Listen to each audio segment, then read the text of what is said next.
السلام علیکم and welcome back to Iqbal کا پاکستان. یہ شو اس وقت جس جگہ پہ پہنچ چکا ہے یہ بہت امپورٹنٹ اور بڑی مزیدار جگہ ہے. ایمان کو جگانے کا جو رستہ ہے اس پہ ہم گامزن ہو چکے ہیں. لاسٹ شو میں ہم نے نماز، روزہ، حج اور زکوٰۃ ڈسکس کی تھی. آج ہم without any further delay we're going to go to حکیم صاحب. and what are we discussing today, sir? دیکھیے وی آر ڈسکسنگ اسرار خودی. جی. دیٹ پوائنٹ یعنی اسرار خودی کو تو ہم کچھ چلائیں گے. We want to discuss this book. Pakistan کی تاریخ میں کبھی اسرار خودی کو میڈیا پہ ڈسکس نہیں کیا گیا ہے. And it is the most fascinating document for the revival of the self. ایک انسان کو اپنی ریالٹی جاننے کے لیے، ایک قوم کو اپنا عروج حاصل کرنے کے لیے، ایک فرد کو اپنی سیلف ڈسکوری کی جرنی پہ جو ڈاکومنٹ لے کے جاتا ہے اقبال کا، one of the finest document that he written in Persian, Asrar Khudi. تو ہمارا وہ چلے گا. اسرار خودی میں پچھلی دفعہ ہم یہاں پہنچ چکے تھے جب اقبال نے یہ کہا تھا کہ جن شرائط جو کہ اراکین اسلام ہے، کلمہ طیبہ، نماز، روزہ، حج اور زکوٰۃ، تم ان کو ریچول مت سمجھو. ان کی ایک profound political, social, religious, military wisdom ہے. اور وہ سارے ڈائمینشنز ہم ڈسکس کر چکے تھے کہ کس طریقے سے زکوٰۃ یا حج یا نماز مسلمان کو، ایک شخص کو اپنی سیلف ڈسکوری میں اور سیلف ریوائول میں، اس کی اویکننگ میں اس کو کس طرح مدد دیتی ہے. ایک بڑا امپورٹنٹ کانسیپٹ جو زکوٰۃ کے حوالے سے اقبال نے بار بار ایمفسائز کیا تھا کہ دیکھیے زکوٰۃ کی وجہ سے معاشرے میں مساوات آتے ہیں جو امیر لوگ ہیں. اور یہ نوٹ کرو یہ بات علی کہ نماز جہاں ہمیں پڑھنے کا حکم دیا گیا ہے وہاں ساتھ زکوٰۃ دینے کا حکم دیا گیا ہے. زکوٰۃ لینے کا حکم نہیں دیا گیا. یہ عجیب دین ہے کہ یہاں پہ صدقہ خیرات دینے کا حکم ہے، لینے کا طریقہ نہیں بتایا.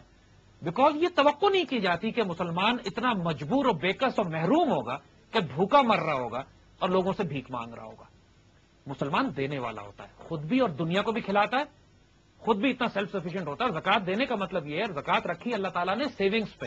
اتنے پیسے تم نے سال میں اگر سیو کر کے رکھے جو تمہاری ضرورت سے زیادہ ہیں، جن کو تم سرکولیٹ نہیں کر رہے، رول نہیں کر رہے ہو، اور الگ رکھے ہوئے ہیں، تو سال کے آخر میں 100 روپے میں سے 2.5 روپے نکال کے غریبوں میں تقسیم کر دو. تو مطلب ہے سیونگز ہوں گی تو آدمی خرچ کرے گا نا. So it's important for a Muslim to be exactly affluent. مسلمان کے لیے لازم ہے کہ مال کمائے، دولت کمائے، دنیا کمائے، مگر امپورٹنٹ چیز یہ ہے کہ اس کو دل میں جگہ نہ دے، اللہ کی راہ میں تقسیم کر دے اور غلط طریقے سے نہ اور غلط طریقے سے نہ کمائے. کسی کو نقصان پہنچا کے نہ کرے. کیونکہ صرف سور اور شراب حرام نہیں ہے، آٹا، دال، چاول، مرغی بھی حرام ہے اگر حرام مال سے کمائی جائے، حرام مال سے خریدی جائے تو، حرام طریقے سے کمائی جائے تو. So not just the dimension کہ مسلمان پیسے کمائیں، یہ بہت بڑا اور اس کی ریزن کیا دیتے ہیں اقبال؟ امت کے زوال کی بہت بڑی وجہ اقبال یہ دیتے ہیں کہ اکانومی ہماری تباہ ہو گئی. جو مسلمان اکانومی کلیکٹو لیول پہ اور انڈیویجول لیول پر جب تباہ ہوئی، مسلمان اس قابل نہیں رہے کہ اپنے پیروں پہ کھڑے ہو کے خود بھی سسٹین کریں اور معاشرے کو بھی سسٹین کروائیں، آس پاس کے لوگوں کو بھی. تو اس کی وجہ سے جب صبح شام مسلمان روٹی کمانے کے چکر میں پڑ گیا تو اس کی ہائر ویلیوز ڈسٹروائے ہو گئیں. جو بھوکے انسان کو آپ کیا سکھائیں گے کہ خودی کیا ہوتی ہے، قلب کیا ہوتا ہے، نفس کیا ہوتا ہے، ہائر ویلیوز کیا ہے، اسپرچولیٹی کیا ہے؟ وہ تو بیچارہ 2 وقت کی روٹی کے لیے مر رہا ہے. تو دشمنوں نے جو ہمارے خلاف کیمپین نہ صرف ہمیں فوجوں سے تباہ کیا بلکہ ہماری اکانومیز پہ جب انہوں نے اسٹرائک کیا. آپ یاد ہوگا بنگال میں جب انگریز پہنچے تھے تو انہوں نے پہلا کام یہ کیا تھا سراج الدولہ کے بعد کہ وہاں کی ساری ایگریکلچر پہ قبضہ کیا، وہاں کی ساری کامرس اور ٹریڈ پہ قبضہ کیا. ان مسلمان کاریگروں کے انگوٹھے کٹوا دیے کہ جو لینن ململ بنایا کرتے تھے تاکہ انگلینڈ اور یورپ کا کپڑا وہاں پہ بکے اور لوکل کاٹن انڈسٹری اور کپڑے کی انڈسٹری ہے وہ ختم ہو جائے. مغلوں کے دور میں جب مغلوں کی حکومت تھی تو انڈیا کا گلوبل ٹریڈ میں حصہ 25% تھا، اور جب انگریز چھوڑ کے گئے تو لیس دین 1%. بالکل. تو اس سے اندازہ کریں کہ اتنا بڑا ملک انڈیا جس کا گلوبل ٹریڈ میں حصہ 1% تھا انگریزوں کے چھوڑتے وقت، اور مغلوں کے دور میں 25% تھا. یہ بات اقبال نے بہت پہلے ریئلائز کر لی تھی.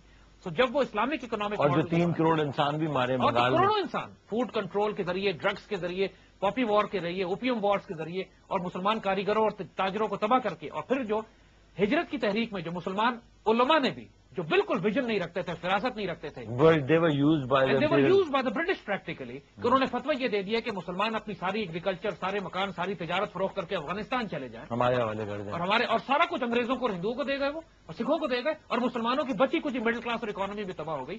تو اس پر پھر اقبال ایمفسائز کرتے ہیں کہ دیکھو مسلمانوں کی زوال کی بڑی وجہ کیا. Iqbal was completely disengage from these movements. اس کی وجہ یہی تھی کہ اقبال دیکھ رہے تھے کہ مسلمان اسکالرز اور اس وقت کے مسلمان لیڈرز اپنے احمقانہ فتووں اور اسٹیٹمنٹس اور بیانات کی وجہ سے امت اور ملت کی تباہی لا رہے ہیں. تو Iqbal disengage himself from موالات، ڈس انگیج ہمسیلف فرام تحریک ہجرت، حالانکہ ہمدردی تھی ان کو مسلمانوں سے کہ مسلمانوں کے ساتھ کیا تکلیف ہو رہی ہے، بٹ ہی نیو یہ چیزیں مسلمانوں کو نقصان پہنچائیں گی. اب دیکھیں کہتے کیا اقبال آئیڈینٹیفائی کرتے ہیں مسلمانوں کی پرابلمس کو. کیا کہتے ہیں کہ تمہارا سارا رنج و غم، تم ساری جو مصیبت و پریشانی میں ہو، دکھ میں ہو، وہ اس وجہ سے ہو کہ تم افلاس میں ہو، تم مفلس ہو، تمہارے پاس کوئی اکانومی نہیں ہے. تمہاری ساری تکلیفوں کی وجہ یہی بیماری ہے. You are economically so destroyed کہ تم نہ اپنی روٹی کھا سکتے ہو، نہ اپنا کھانا ارن کر سکتے ہو، نہ اکنامکلی تم اس قابل ہو کہ اپنا رزق خود کماؤ اور لوگوں کی آنکھوں میں آنکھیں ڈال کے بات کرو. تمہاری مفلسی تمہیں تباہ و برباد کر رہی ہے. فار گاڈ سیک اپنے آپ کو اکنامکلی اسٹیبل کرو. وہ کہتے افلاس سے کیا ہوتی ہے. اب دیکھو کتنی فلسافیکل بات، گہری بات ہے. افلاس فکر بلند سے بلندی چھین لیتی ہے. فکر بلند سے بلندی چھین لیتی ہے. جب انسان کی بلند فکر ہو کہ وہ آسمانوں پر معراج پہ جانے کی بات کرے، انسان اللہ تعالیٰ کے قرب کی بات کرے، اپنی تقدیر لکھنے کی بات کرے، انسان اسپرچل رومانٹک ڈائمینشنز کی بات کرے، وہ ساری ڈائمینشنز ختم ہو جاتی ہیں جب انسان روٹی کے لیے بھیک مانگنے پہ آ جاتا ہے. اور اعلیٰ افکار کی شمع کو بجھا دیتی ہے. کہتے ہیں می کشد شمع خیال ارجمن میر بوید رفت از فکر بلند، یعنی جو ارجمن اعلیٰ خیالات کی جو شمع ہے وہ بجھ جاتی ہے غربت کی وجہ سے. ہمارے معاشرے میں اگر آپ دیکھیے غربت کی وجہ سے لوگ مجبور ہوتے ہیں اپنے بچوں کو بیچیں، اپنے گردوں کو بیچیں، اپنے خاندان کو بیچیں، اپنی بیٹیوں کو بیچیں. ہوتا ہے یا نہیں؟ بالکل. یہ غربت کس حد تک انسان کو ذلیل اور رسوا کر دیتی ہے کہ مجبور کر دیتی ہے کہ انسان اپنے آپ کو گھٹنوں کے بل چلائے، لوگوں کے پاس بوٹ لیکن کرے، ان کے پاس جا کے ان کے ہر ذلیل خدمت. چھوٹے چھوٹے بچے جو ہیں لوگوں کے گھروں میں کام کرتے ہیں، مجبور ہو جاتے ہیں، ان کی عزتیں خراب ہوتی ہیں، ان کی سیلف رسپیکٹ خراب ہوتی ہے، جوتے کھاتے ہیں، گالیاں کھاتے ہیں، صرف غربت کی وجہ سے کہ انسان اکنامکلی اس مجبور ہوتا ہے. اور یہ صرف غریب لوگ کا نہیں ہے، ملکوں کا بھی یہی حال ہے، ہمارے حکمرانوں کا یہی حال ہے کہ چونکہ خود کرپٹ ہے، خود پیسہ کھانے کی عادت ہے، لہذا پوری دنیا میں بیگنگ بال لے کے کشکول لے کے پھرتے ہیں، بھیک مانگتے پھرتے ہیں. کہ ایسے لوگوں کے اندر کبھی ہائر ویلیوز پیدا ہی نہیں ہو سکتی، کیونکہ بھیک مانگنے سے تمہاری ہائر ویلیوز تباہ و برباد ہو جائیں گی. اینڈ دین ہی سیز کہ سوال کرنے سے خودی کے اجزاء بکھر جاتے ہیں. سوال کرنے سے خودی کے یعنی جو سیلف رسپیکٹ ہے تمہاری وہ ڈس انٹیگریٹ ہو جاتی ہے جب تم ایک دفعہ بھیک مانگتے ہو کسی سے. جس طرح انسان کی عزت ایک دفعہ لوٹی جاتی ہے، انسان ایک دفعہ بے عزت ہوتا ہے. تم نے ایک دفعہ سوال کر لیا تو تمہاری سیلف رسپیکٹ ایسی ہیوملیٹ ہوگی، ایسی تباہ ہوگی، تمہاری خودی ایسی بکھر جائے گی. میں تمہیں خودی کی حفاظت کا حکم دے رہا ہوں، خودی کو ڈس انٹیگریٹ کرنے کا نہیں کہہ رہا. یہ نہیں کہہ رہا کہ اپنی خودی کو مسل دو. اور خودی کے اندر جو انسان کے اندر گلو ہوتا ہے، نور ہوتا ہے، انرجی ہوتی ہے، وہ تباہ برباد ہو جاتی ہے جب وہ کسی کے آگے ایک دفعہ ہاتھ پھیلاتا ہے غربت، مسکینی اور عاجزی کی وجہ سے. فار گاڈ سیک اپنے آپ کو اسٹیبل کرو، بھیک مت مانگو لوگوں سے. Very nice. We're going to take a break. Once we come back, we're going to continue on that.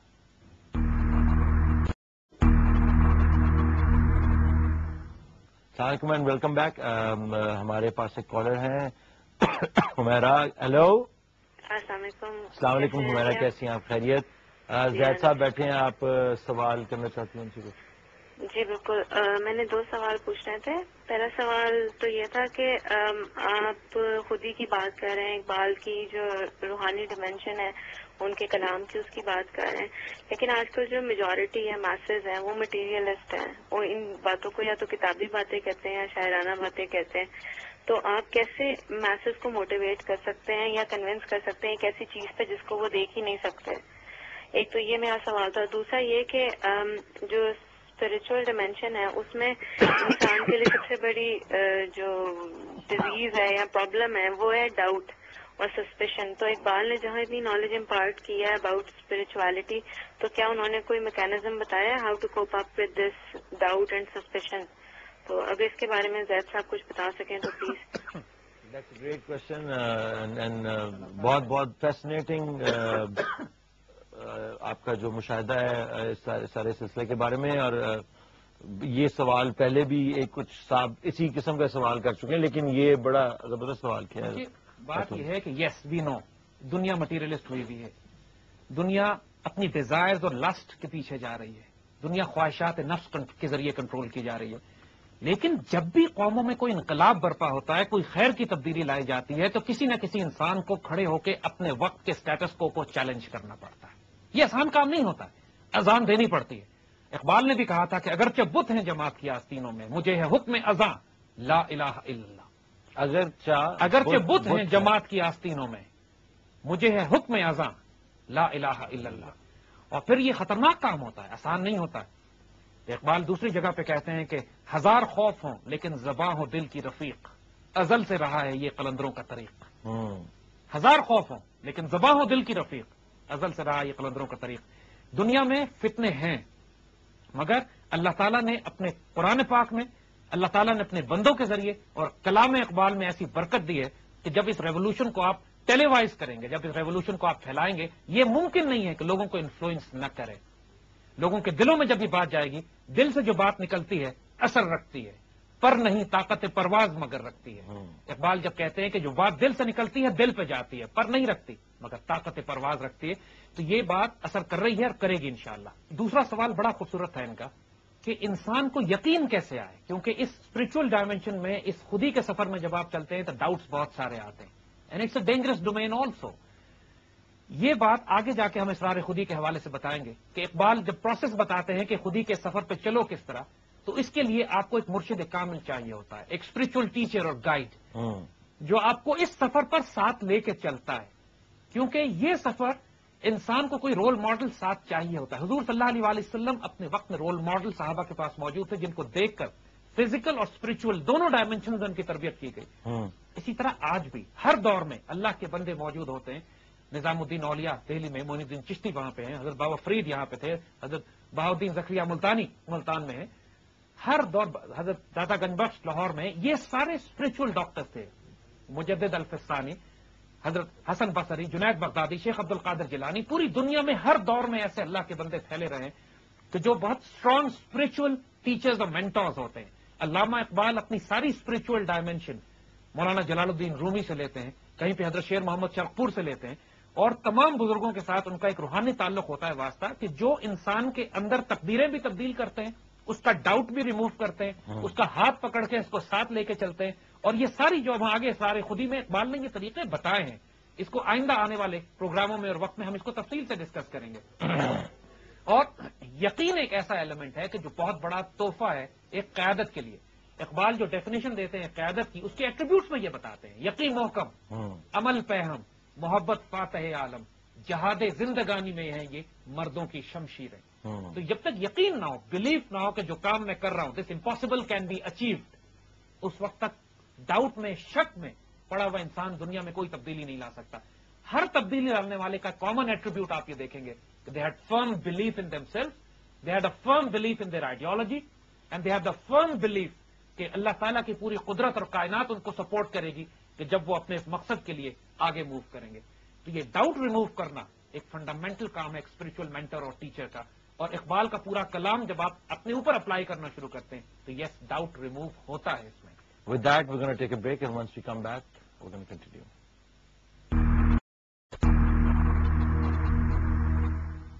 Welcome back to Iqbal Ka Pakistan. حکیم صاحب، علی ہم کنٹینیو کریں گے اسی جگہ سے کہ جہاں سے اقبال یہ بات کر رہے تھے کہ مفلسی کا نقصان کیا ہوتا ہے. یعنی یہ اتنا پروفاؤنڈ کانسیپٹ ہے کہ ہی از انسسٹنگ فار گاڈ سیک اپنے آپ کو اکنامیکلی اسٹیبل کرو. مسلمان فرد بھی، مسلمان قوم بھی. کیونکہ جب تم اکنامیکلی اسٹیبل نہیں ہوگے، نہ تمہاری سیلف ریسپیکٹ ہوگی، نہ انڈیپینڈنٹ ڈیسیشنز ہوں گے، نہ تم آزاد فیصلے کر سکو گے، نہ تمہاری خودی ریسپیکٹفل ہوگی. تم ہیوملیٹ اور ذلیل ہوتے رہو گے ان لوگوں سے کہ جن سے. اور آپ دیکھو گے آج کل کے دور میں ہر چیز، ہر کام لوگوں کو مجبور کیا جاتا ہے کہ قرض لے کے کرو. چھوٹے چھوٹے بچوں کا حال ہے کہ کریڈٹ کارڈ رکھے ہوئے ہیں اور سارے کام کریڈٹ پہ اور قرض پہ کرتے جاتے ہیں. پہلے زمانے میں کسی کو بددعا دینی ہونا تو کہتے تھے اللہ تجھے قرضدار بنا دے، مبتلا کر دے. اور دوسری بددعا دیتے تھے، کہتے تجھے شہر کا تھانے دار لگا دے، کہ اس کو بددعائیں بہت لگتی ہیں. تو آج کل کا جو لائف سٹائل ہو گیا ہے، گاڑی خریدنی ہے تو قرض پہ لے لو، گھر لینا ہے تو قرض پہ لے لو، حتیٰ کہ ڈائننگ ہال میں جا کے، ہوٹل میں جا کے کھانا کھانا ہے تو قرض پہ کھا لو. کریڈٹ کارڈ پہ کھانے کا یہی مطلب. پہلے زمانے میں تو قرض جو لیا جاتا تھا تو وہ جو آپ کے علاقے کا جو سود خور ہوتا تھا وہی کر رہا تھا. لیکن اب تو سود خور بھی جو ہے انٹرنیشنل لیول کے بن گئے ہیں. انہوں نے دنیا کی ایک ایک گلی کوچے دکان میں کریڈٹ کا آئی نو چلڈرن ہے، ینگسٹرز ہمارے کہ جو بیچارے اب انہوں نے اس گلیمر میں آ کے جو دکھایا جاتا ہے کہ کریڈٹ کارڈ سے اور قرض لے کے تمہاری زندگی کتنی آسانی سے گزر سکتی ہے، چادر سے پاؤں اتنے پھیلا دیے کہ اب بیچارے عذاب میں مبتلا ہیں کیونکہ بینک نہ سود معاف کرتا ہے نہ قرض معاف ہوتا ہے. وہ بیچارے پرنسپل اماؤنٹ تو دور کی بات ہے, سود کی ادائیگی میں زندگیاں ختم ہو گئی بیچاروں کی. اب یہ ظلم بار بار کہ دیکھو اکنامکلی اپنی چادر دیکھ کر پاؤں پھیلاؤ, اپنے آپ کو سٹیبل کرو, اپنے آپ کو کسی اور کے احسان میں مبتلا نہیں کرو. کہتے ہیں افسوس اس پر کہ جو دوسروں کے دسترخوان سے کھانے کی امید رکھتا ہے. واو, یعنی افسوس اس پہ کہ جس کی نگاہ یہ ہوتی ہے کہ مجھے کسی اور کی نوکری کر کے, کسی اور کی خدمت کر کے, چاپلوسی کر کے اس کے کھانے سے ہو, اور جس کی گردن غیر کے احسان میں جھکی ہوئی ہوتی ہے. اللہ کے بندے اتنے غیرت مند ہوتے ہیں کہ دیکھو اگر کوئی 10,000 روپے کی نوکری کر رہا ہے نا, اب نوکری تو کر رہے ہیں آپ, جو آپ نے کام, اور یہ ایکول ٹرمز ہے کہ آپ نے کام کیا, اس نے 10,000 روپے نوکری دی, کوئی کسی کا احسان کسی پہ نہیں ہے. لیکن جو غیرت مند آدمی ہوتا ہے نا, اس 10,000 کے بجائے 20,000 کا کام کرتا ہے اس تنخواہ میں, تاکہ اس کا ہاتھ دینے والا ہو جائے اور لینے والا نہ ہو. یعنی اس جاب کرنے میں بھی, نوکری کرنے میں بھی, you can take a position جس میں آپ دینے والے ہوتے ہیں, چاہے وہ کروڑ پتی ارب پتی سیٹ ہے, لیکن اگر وہ آپ کو 20,000 روپے دے رہا ہے تو آپ کام 50,000 کا کر کے دیں اس کو. Then you are on the giving end and not on the taking end. زندگی کے ہر ریلیشن شپ میں اگر انسان یہ ریلیشن شپ رکھے کہ جس کے ساتھ میرا تعلق اور واسطہ پڑے گا, میں اس کو دوں گا زیادہ اور لوں گا کم. اور یہ صرف پیسے میں نہیں ہے, یہ معاملات میں ہے. کوئی آپ کی خدمت کر رہا ہے تو آپ اس کی زیادہ خدمت کریں, کوئی آپ کو پیار کرے تو آپ اس سے زیادہ پیار کریں. زندگی کے ہر معاملے میں اگر آپ نے یہ ایٹیٹیوڈ رکھا ہے کہ میں کسی کا احسان نہیں لوں گا, میں اس کو دوں گا. کوئی آپ کے ساتھ اچھائی کرے تو آپ اس سے 100 گنا زیادہ اچھائی اس کے ساتھ کریں.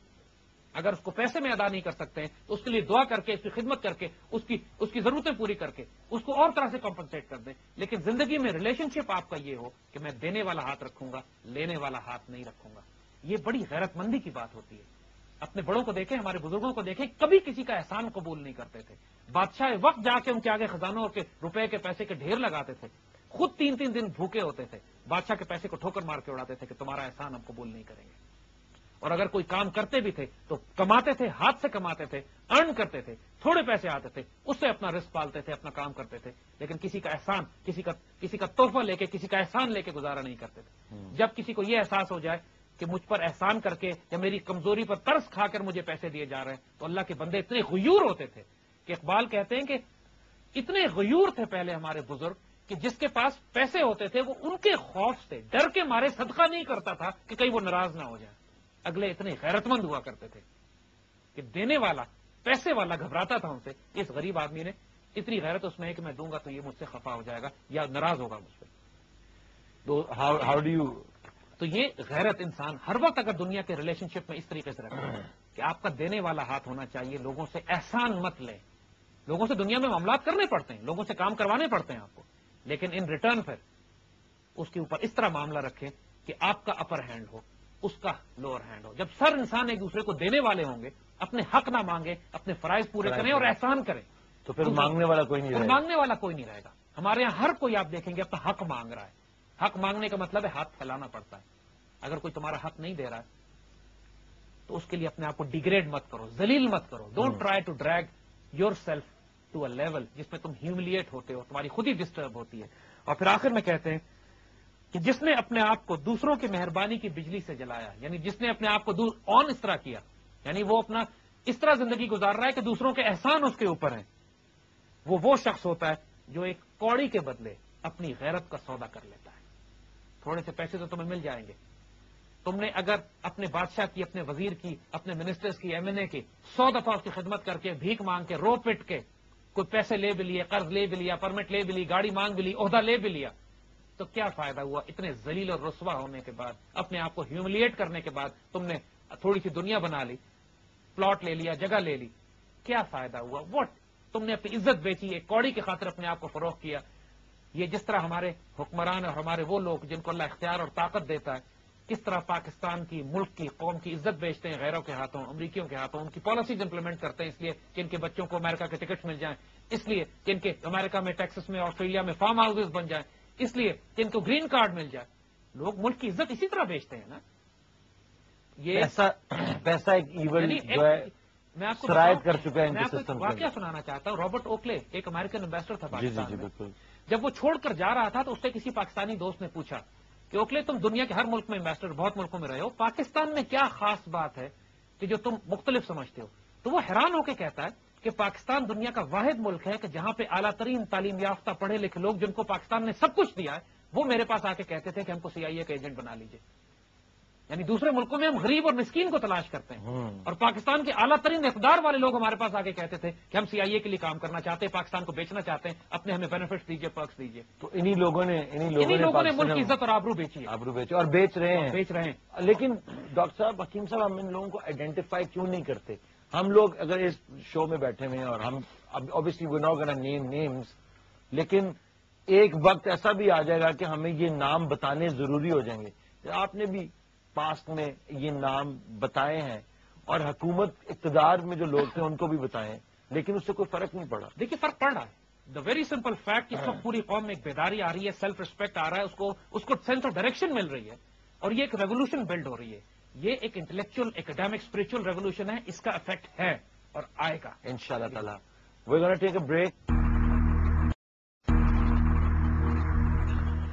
ویلکم بیک ٹو اقبال کا پاکستان. جیسے کہ میں پہلے بول رہا تھا کہ یہ کون لوگ ہیں, آپ بلکہ پاکستان میں بہت سارے لوگ ایسے ہیں جن کو جو کہ آلموسٹ آئیڈینٹیفائی ہو چکے ہیں, جو کہ بکے ہوئے ہیں اور اس طرح بیچ رہے ہیں پیسے یا اور لالچیں جو ان کو دی جاتی ہیں, پاور کہ آپ پریزیڈنٹ بن جائیں گے یا یہ بن جائیں گے یا وہ بن جائیں گے, اس کمیٹی میں بیٹھیں گے اس کمیٹی میں بیٹھیں گے, اتنی زمینیں ملیں گی. ان لوگوں کو آئیڈینٹیفائی کرنا, لائک جو پہلے میں نے بھی آپ سے سوال کیا تھا, can we name them and why shouldn't we name them, so کہ آئندہ یہ کبھی الیکٹ ہو کے یا واپس نہ آئے, کیونکہ اگر اس کا کوئی تعلق ہمارے ساتھ نہیں ہے کہ اگر نہ ہمیں الیکٹ کرتے ہیں, نہ ہم انہیں پوزیشن آف پاور پہ لے کے آتے ہیں, نہ یہ الیکشن جو ڈیموکریسی ایک شام ہمارے اوپر مسلط کر دیا گیا ہے, اور نہ یہ ڈیموکریسی ایک ریئل جمہوریت کو ریئل چیز نہیں ہے, یہ وہی گیم ہی چل رہی ہے جسے ہمیں صرف illusion دیا جا رہا ہے کہ آپ you are selecting them and you are putting them in that place, اس لیے آپ ان کو بھگتیں. ہم تو صرف اس لیے بھگت رہے ہیں کہ یہ ہمارے پہ مسلط کیے جا چکے ہیں. Why can't we name them? دیکھو علی, یہ سب آئیڈینٹیفائڈ ریکگنائزڈ لوگ ہیں. جس انسان کی آمدنی کا آپ کو نہ پتا ہو, اس ملک کے امیر ترین لوگ ہیں جن کے سورسز آف انکم سیکرٹ ہیں. جس انسان کی جو تنخواہ ہے, جو نون انکم ہے, اس سے لائف سٹائل 1000 گنا زیادہ عیاشی سے زندگیاں گزار رہا ہو, یہ وہ لوگ کہ جو اس طرح کے ہوں کہ جب اختیار, طاقت اور دولت ان کو ملتی ہے تو یہ آپے سے باہر ہو جاتے ہیں. حضرت علی رضی اللہ تعالیٰ عنہ کا بڑا خوبصورت ایک قول ہے, فرماتے ہیں کہ روپیہ, دولت, طاقت, اختیار ملنے سے لوگ بدلتے نہیں ہیں, لوگ ظاہر ہو جاتے ہیں, اپنی اصلیت پہ آ جاتے ہیں. بالکل, یہ بڑا اچھا کال ہے, میرے والد صاحب بھی اس کو بہت کوٹ کرتے ہیں. تو لوگوں کی اصلیت جب تک تبدیل نہیں کرو گے, جب تک لوگوں کے اندر وہ خودی کا انقلاب برپا نہیں کرو گے, جس انسان کو آپ ان لوگوں کا آپ تبدیل کر دیجئے, دوسرے لوگ ان کی جگہ پہ لے آئیے, وہ وہی حرکتیں کریں گے جو یہ کر رہے ہیں. بالکل صحیح بات کر رہے ہیں. تو جب تک بیسکلی اصلیت پہ آ جاتا ہے, اصلیت پہ ہر انسان آ جاتا ہے. اس لیے کہ روپیہ, دولت, پیسہ, عورت, شہرت لوگوں کو بڑی پسند آتی ہے, لوگوں کو فیسنیٹ کرتی ہے, انسان کی کمزوریوں میں سے ہے یہ. وہ کہتے ہیں کہ پہلے زمانے میں کہا کرتے تھے کہ power corrupts and absolute power corrupt absolutely. آج کل اس کو انہوں نے ڈیفائن کر کے ماڈرن ایج میں کر دیا ہے کہ power corrupt and absolute power is kind of cool. Everybody is going for cool power نا, انٹاکسیکیٹ ہو جاتا ہے انسان. اسی لیے یہ تربیت خودی کی, اسی لیے انسان کو درویشی کی, فقیری کی یہ تربیت. فقیر اس کو نہیں کہتے, یاد رکھو, جب ہم درویش اور فقیر کا لفظ استعمال کرتے ہیں تو وہ مطلب نہیں ہے, اقبال کی زبان میں بھی وہ نہیں ہے جو پھٹے پرانے کپڑے بیٹھ کے بھوکا مرا ہوا ہے زمین پہ. فقیر درویش وہ ہے کہ جو اس دنیا پہ بھی حکومت کرتا ہے, اعلیٰ ترین اختیار اور طاقت رکھتا ہے, دنیا کو ٹھوکر میں رکھتا ہے, اس کو اپنے دل میں جگہ نہیں دیتا, لاکھوں کماتا ہے, اربوں تقسیم کرتا ہے, اللہ کی راہ میں دیتا ہے, اور خود ایک سادہ زندگی گزارتا ہے اپنی بیسک نیڈز پورے کرتے ہوئے, لیکن دنیا میں انڈلج نہیں ہوتا. اس کو فقیر کہتے ہیں, اس کو درویش کہتے ہیں. یہ مرد مومن ہوتا ہے. یہ ایٹریبیوٹ جب آپ ایک قوم کا, ایک نسل کا پیدا کر لیں گے, پھر اس کو آپ اختیار دیں, طاقت دیں, دنیا کی پوری اتھارٹی اور پاور دیں, یہ کرپٹ نہیں ہوگی. کسی وقت بھی چھوڑنا چاہوں تو میں چھوڑ دیں, میرے کوئی فرق نہیں پڑتا کہ میں. انسان جب یہ دل میں فیصلہ کر لے, جج کریں اپنے آپ کو کہ یہ دنیا جو میرے آس پاس ہے, اگر مجھے آج چھوڑنی پڑ جائے تو مجھے دکھ اور تکلیف ہوگی. اگر ہوگی تو اس کا مطلب ہے دنیا میں پھنس گئے ہو. اگر تکلیف نہیں ہوگی, کیونکہ دنیا بالکل عارضی اور فانی چیز ہے, تباہ ہو جانے والی. پیسہ آتا ہے, ہاتھ کا میل ہے کہتے ہیں, ہاتھ میں آیا یوں چلا گیا. پیسے اور دولت, روپیہ, پیسے, اختیار, اتھارٹی کے جانے سے تمہیں کوئی فرق نہیں پڑے گا, تو مبارک ہو, پھر اس دنیا کو استعمال کرو, یہ تمہیں نقصان نہیں پہنچائے گی. دیکھیں حضرت عمر رضی اللہ تعالیٰ عنہ, تو جب 2 چادریں آپ کے پاس پڑیں, سب لوگوں کو ایک ایک چادر ملی, تو ان کے جمعے کے خطبے میں بیٹھ کے کسی نے سوال کر لیا کہ عمر ہم آپ کی بات نہیں سنیں گے کیونکہ ہمیں لگتا ہے کہ آپ نے کرپشن کی ہے, جب تک ہمیں آپ یہ نہ بتائیں کہ ہم سب کو ایک چادر ملی اور آپ کو 2 چادریں کیسے ملی ہیں. جو بادشاہ وقت ہوتا ہے نا، اس کو عدالت کے مقدمے کر کے پروو نہیں کرنا پڑتا کہ وہ کرپٹ ہے. بادشاہ وقت کی اور حکمرانوں کی ذمہ داری ہے کہ خود ثابت کریں کہ ہمارے پاس یہ دولت کہاں سے آئی ہے. رولز بالکل مختلف ہیں. اور بادشاہ وقت کو حضرت عمر رضی اللہ تعالیٰ عنہ نے پھر اپنے بیٹے سے کہا کہ جواب دو، کہ بیٹے نے اپنی چادر مجھے دے دی ہے تو میرے پاس 2 چادریں ہیں، اس لیے آپ سب کو ایک ایک چادر ہے، لیکن بیٹے نے اپنا حصہ مجھے دیا. ایکسپلین کیا اس کو. آج ہمارے حکمرانوں کا حال یہ ہے کہ کرپشن کرتے ہیں، پھر کہتے ہیں ذرا عدالت میں جا کے مجھ پہ مقدمہ کر کے ثابت کر لو. ثبوت تو چھوڑتا نہیں ہے کوئی آج. تو کس کو ثبوت ملتے ہیں؟ اور اسی لیے ہمارے ملک میں جو بدترین لوگ ہیں آج NRO کے ذریعے جو معاف ہونے کے بعد جو آ گئے پورے ملک پر اور مسلط ہو گئے، ہمارے سر پہ بیٹھ گئے. اور سب سے بڑا المیہ اس قوم کا یہ ہے کہ ہم نے بدترین کرپٹ لوگوں کو، جن کے بارے میں معلوم تھا، صرف اس لیے کہ ان کے خلاف کچھ عدالتی ثبوت نہیں مل سکے، دوبارہ اپنے اوپر مسلط کر لیا ہے. یہ المیہ ہے اس قوم کا کہ وہ لوگ جو دنیا میں لت پت تھے آج ہم پر مسلط کر دیا اور اب ہمیں بیچ رہے ہیں. اور اس سے نکلنے کا طریقہ صرف یہی ہے کہ آپ غیرت مند قوم پیدا کریں جو اپنا سٹینڈ خود لے، اب بکے نہیں، تاکہ جب یہ لوگ اس کو ریپلیس کریں تو پھر قوم کی عزتوں کے سودے نہ کیے جائیں. یہ لوگ کیسے نست و نابود کیے گئے ہیں؟ بس انشاءاللہ جائیں گے. ایک سافٹ انقلاب برپا، لوگوں کے فکر میں، سوچ میں، روحانیت میں انقلاب برپا کرو، انشاءاللہ راستہ خود ہی بن جائے گا. یا اللہ ہمیں help us please help us. We're going to take a break. Once we come back, we're going to finally conclude the show.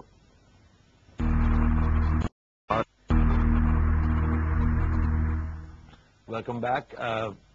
ابھی جو بات آپ کر رہے تھے، میرے خیال سے اسی کے اوپر تھوڑی سی روشنی، کیونکہ ہمارے پاس ٹائم اب کم رہ گیا، 4 منٹ کا جی ایک کیپ ہے. تو آپ تو دیکھو بات وہ یہی ہے کہ جس ہم ریولوشن کی بات کر رہے ہیں تو لوگ بات کرتے ہیں تبدیلی کیسے آئے گی. یہ جلد بازی کا کام نہیں ہے. ہم جلدی کام کریں گے، جلد بازی میں نہیں کریں گے. دیر از اے ڈفرنس.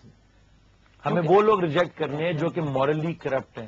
علامہ اقبال کا دیکھیے نا یہی بات کہ آپ لوگوں کی بے چینی ہوتی ہے، people want to do something, تو بس کسی نہ کسی کاروائی میں اپنے آپ کو شامل کر لیتے ہیں دل کی تسلی کے لیے. ہم کو بہت فوکسڈ ہو کے اپنی انرجیز کو، اپنے ریسورسز کو ڈائریکٹ کرنا ہے ایک قوم کی کردار سازی کے لیے. اقبال نے جو ہم کو وزڈم دی ہے کہ فرسٹ ورلڈ وار پوری دنیا میں ایک طرف لڑی جا رہی ہے، طوفان برپا ہے، پورے ہندوستان میں ایک طوفان برپا ہے، کہیں خلافت موومنٹ چلائی جا رہی ہے، کہیں ترک موالات ہے، کہیں پہ ہجرت موومنٹ ہے، بڑے بڑے انقلاب برپا ہو رہے ہیں، ہنگامے ہو رہے ہیں. اقبال خاموشی سے ایک طرف بیٹھ کے کردار سازی کے لیے ڈاکٹرن لکھ رہے ہیں، پورا کانسٹیٹیوشن مرتب کر رہے ہیں کہ انسان سازی کیسے ہوتی ہے، کردار سازی کیسے ہوتی ہے، قوم سازی کیسے ہوتی ہے. کیونکہ اقبال ریئلائز کہ جب تک 1915 اور 18 میں نے یہ ڈاکومنٹ مکمل نہیں کیے تو 1920s میں اور 30s میں اور 40s میں پاکستان نہیں بن سکے گا. اور ہمارا المیہ یہی ہے کہ ہم بغیر پیپر ورک کے، بغیر ڈاکٹرن کے، بغیر آئیڈیالوجی کے تحریکیں چلاتے ہیں. نتیجہ یہ ہوتا ہے کہ وہ تحریکیں آگے جا کے فزل آؤٹ ہو جاتی ہیں اور اس کا کوئی نتیجہ نہیں نکلتا. آج کون سا مسلمان مفکر، دانشور، کون سی مسلمان تحریک، موومنٹ، جماعت، سیاسی جماعت الیکشن میں حصہ لینے والی کے پاس یہ ہائر ویلیوز اور آئیڈیلز ہیں کہ ہم پہلے انسان سازی کریں، کردار سازی کریں، اس کے بعد قوم سازی کریں. نہ ان کے اپنے اندر الیکشنز ہوتے ہیں، نہ ان کے سب سے بدترین لوگ ان کے ممبرز ہیں جو کہ دن میں ڈکیتے، رات کو ڈاکے ڈالتے ہیں اور صبح آ کے پاکستان کی مسند پہ بیٹھ کے لوگوں کو لیکچر دے رہے ہوتے ہیں اس بات کے کہ لوگوں ہم ملک میں امن اور امان نافذ کریں گے. جو آپ نے بات کی بڑی زبردست ہے کہ ڈیموکریسی کی بات کرتے ہیں، اگر ان کی اپنی جماعتوں کے اندر ڈیموکریسی نہیں ہے. یہاں پر ایسے ایسے لوگ وزیر بنے ہوئے ہیں جو بچیوں کو زندہ گاڑنے کی بات کرتے ہیں. یہاں پہ ایسے ایسے لوگوں کو تعلیم دے دی گئی ہے جو انگوٹھا چھاپ جاہل ہیں. ایجوکیشن منسٹرز ہیو بین کہ جو انگوٹھے لگا کے جاہل ہوا کرتے تھے. جب یہ لوگ مسلط کیے جائیں گے آپ کے اوپر، جن میں نہ کوئی سیلف ریسپیکٹ نہیں، کوئی خود ہی نہیں ہے، جو ملکہ کو کہیں گے کہ we are still your loyal subjects, تو ایسے لوگوں سے تبدیلی نہیں آئے گی. تبدیلی سڑک پہ پتھر مارنے سے، آگ جلانے سے اور سوسائڈ بامبنگ سے بھی نہیں آئے گی. تبدیلی کا وہی طریقہ ہے جو اقبال نے ہمیں بتایا، ہم اس وقت کر رہے ہیں. کردار سازی، انسان سازی، اپنی خودی کو ریکگنائز کریں، پھر دیکھیں کیا فورسز آپ میں بلڈ کرتی ہیں، اور روحانی تبدیلی جو اس سے آئے گی وہ دیرپا ہوگی، اسپرچل ہوگی اور قائم رہنے والی ہوگی.